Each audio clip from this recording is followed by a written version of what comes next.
A obesidade está sendo reconhecida como um distúrbio neurocomportamental e nos últimos anos vem ganhando bastante popularidade a ideia de que a ingestão excessiva de alimentos altamente palatáveis compartilha semelhanças, certo, de efeitos que o uso abusivo de drogas promovem no nosso cérebro e no nosso comportamento. Mas seria mesmo correto afirmar a possibilidade da existência de vício em comida? Vamos conversar? Vem comigo!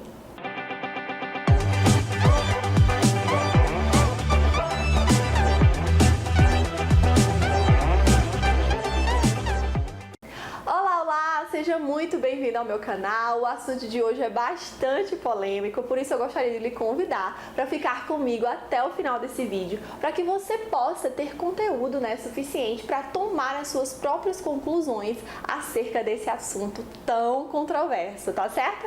Pode ser? Vamos lá então! Gente, a primeira coisa bastante importante que eu acho necessário de compartilhar é o que é vício, a definição do vício. E vício se define como falha ou defeito, tá? Um hábito repetido muitas vezes que pode degenerar ou causar algum prejuízo biopsicossocial. Outros sinônimos para a palavra vício pode ser compulsão, dependência, adição, certo?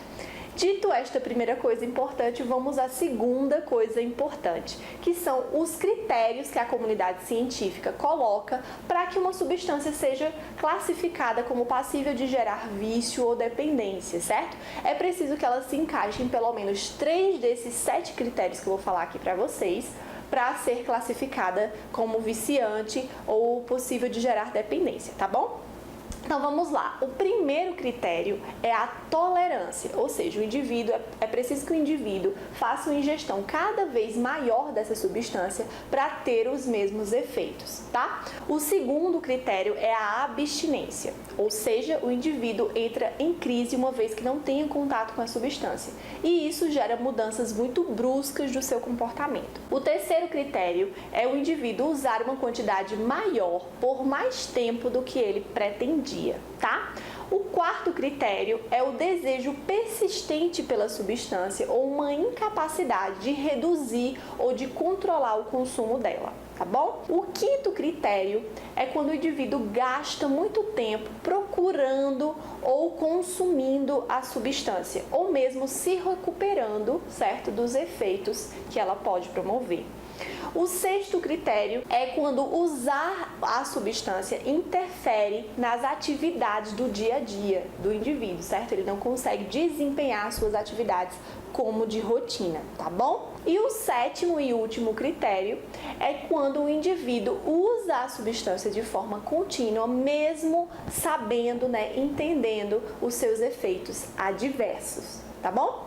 Uma coisa que eu não falei, mas é importante pontuar, é que mesmo que a substância só se encaixe nos primeiros 2 critérios, certo, de tolerância e de abstinência, ela já pode ser classificada como passível de gerar vício ou dependência, tá? Então, se ela se encaixar só em uma ou só em outra desses 2 primeiros critérios, é preciso que ela se encaixe em mais 2 dos seguintes, tá? Pelo menos 3. Mas se ela se encaixar concomitantemente, tá? Com o primeiro e com o segundo, ela já pode ser classificada como viciante, tá bom? E agora vamos ao terceiro ponto do nosso vídeo de hoje, que é desenvolver a nossa conversa da possibilidade de existir vício em comida ou não, tá bom? E, gente, o que eu posso dizer de cara para vocês é que a gente ainda não pode afirmar, certo, categoricamente, que exista vício em comida. A ciência ainda não reuniu evidências suficientes para esse tipo de declaração afirmativa, certo? Do vício em comida. Apesar de ser um assunto bastante controverso, eu acho que vale a pena a gente tirar algumas lições, certo? Da neurociência do vício para entender um pouquinho a obesidade, como tratar a obesidade e até mesmo entender e tratar transtornos alimentares, como de compulsão alimentar periódica, por exemplo, tá certo?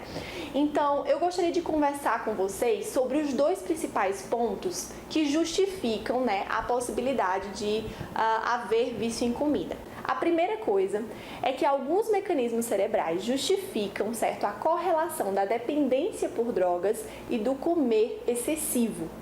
Porque os dois, eles tocam, certo? Tocam em receptores cerebrais responsáveis pelo sistema de recompensa, pelo nosso sistema de recompensa, a partir da produção de dopamina, que é um neurotransmissor que controla o consumo alimentar, tá? E a segunda coisa importante é que estudos de imagem já apontam que parece que indivíduos obesos podem ter deficiência em vias relacionadas com a atividade da dopamina, que, dentre outras coisas, ela regula o controle cognitivo da recompensa.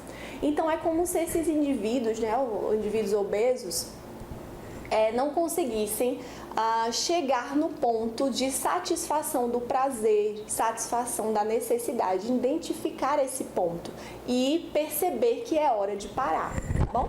Esses são os dois pontos que poderiam, né? Existem outros também, mas são os dois principais que poderiam validar a existência do vício em comida. Mas eu quero pontuar para vocês aqui também outras questões controversas, tá bom? A primeira delas, por exemplo, é que já se sabe, nos dias de hoje, que não é preciso que o indivíduo esteja em abstinência, tá? Para que ele desenvolva fissura por consumir a droga ou por consumir algum alimento. Basta que ele esteja em um ambiente que funcione como um gatilho para isso.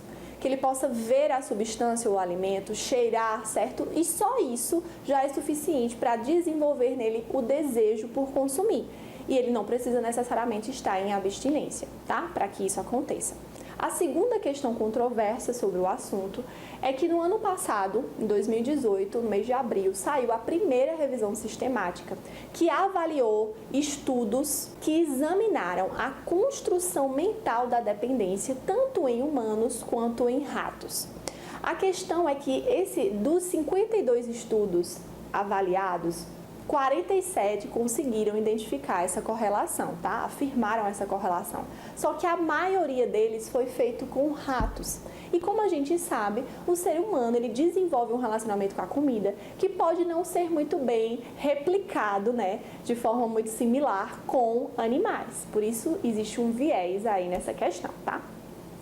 Uma outra questão controversa também é que se a gente afirmar que existe vício em comida, a gente meio que mina a autorresponsabilidade de um indivíduo, ou seja, a capacidade, a autonomia que esse indivíduo tem de ser agente de mudanças da própria vida, tá? Minando a autoeficácia dele, tá? Como se ele, sem ajuda, ele não pudesse sair dessa condição, que é o que acontece com dependentes químicos, que precisam de ajuda para sair dessa condição de dependência, não é verdade?